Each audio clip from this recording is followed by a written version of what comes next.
Blessed day to everyone. My name is Ken Dadikola. I hail from those states, Aku North East to be precise, 19 years of age. I am a student, I'm an undergraduate of Obafemi Awolowo University studying computer science with economics 100 level.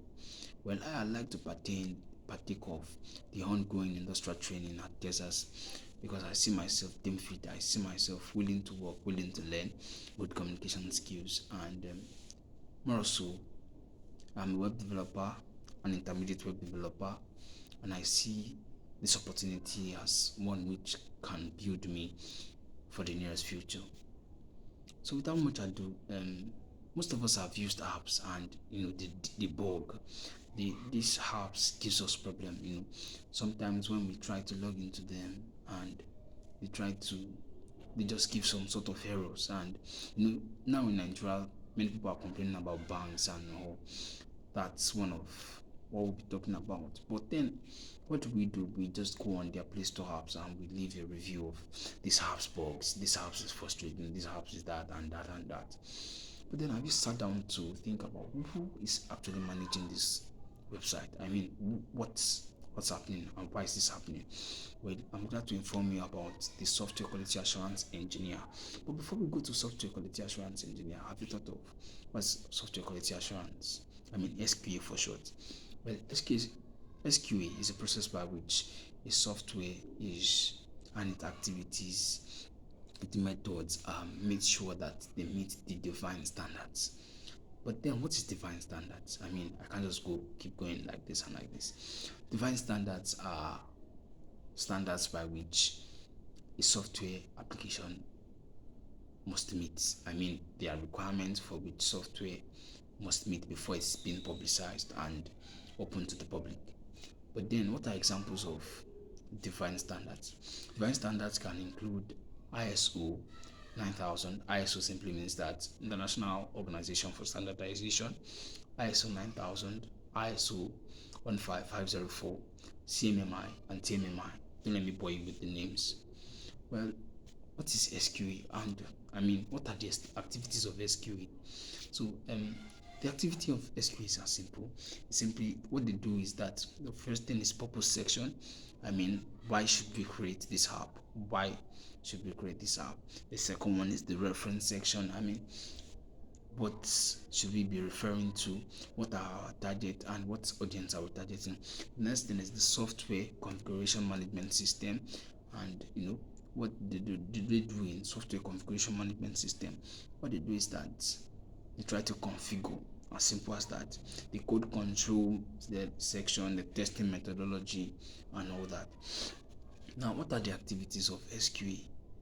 I mean, what did they do? The first thing is that they are involved in the planning. When I mean involved in the planning, from the scratch, they try to bring together, they try to see what the app needs in order for it to come to reality. They also deal with the documentation, but before the documentation, they deal with the execution. The first thing is the planning. They plan what are the requirements, what are the things that the apps need before it comes to reality. Then the second one is the execution. Now, the execution is bringing the code to life. Then the third thing is documentation. What is documentation? Documentation simply means that what they try to do is that they try to check through the app even when it has been built but not yet publicized. They try to check what they try to document things for developers who will be coming, probably helping them with the codes and all. So they try to document things down and they try to put things down for future purpose. But then, what is the real work of an SQA engineer? I mean, what do they actually do?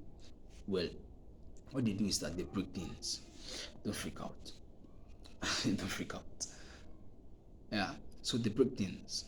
When they break things, what do I mean? They actually break codes before customers do. They think like customers. They help get reviews from customers. And so what do they do initially? What they do is that they get the code from the web developers and they run it through some standard requirement. They try to see if it meets the quality before being publicized. And so one of the ways they do that is unit testing.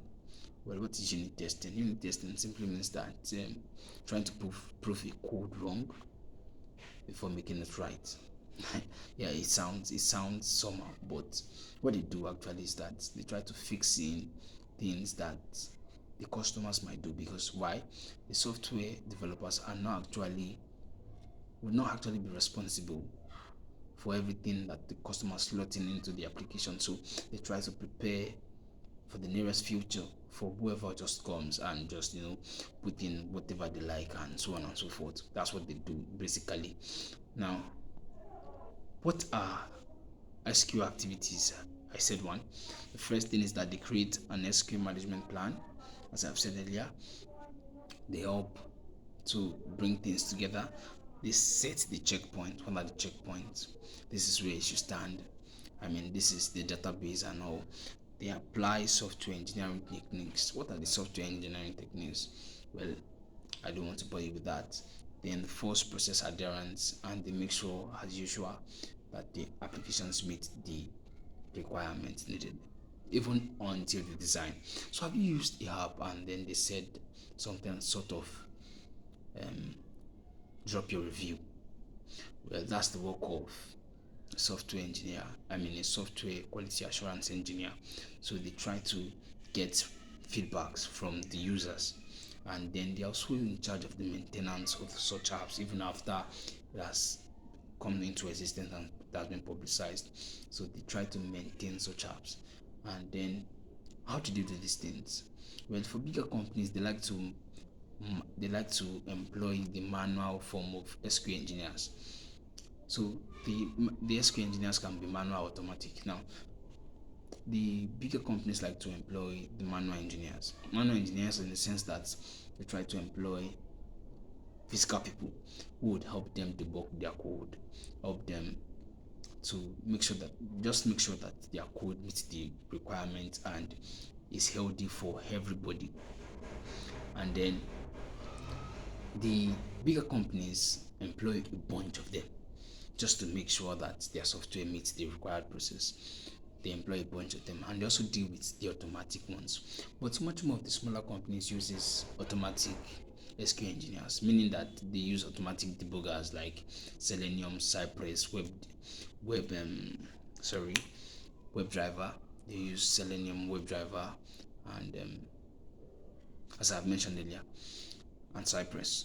And so what they try to do is that they try to use those apps to debug the codes and then try to fix the errors that they find. And so the question is, why should I become an SQL engineer? Well, it's your choice.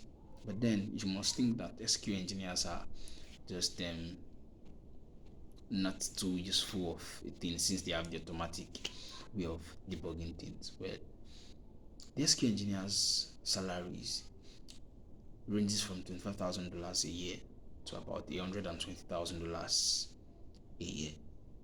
And so you see that that's a whole lot of money.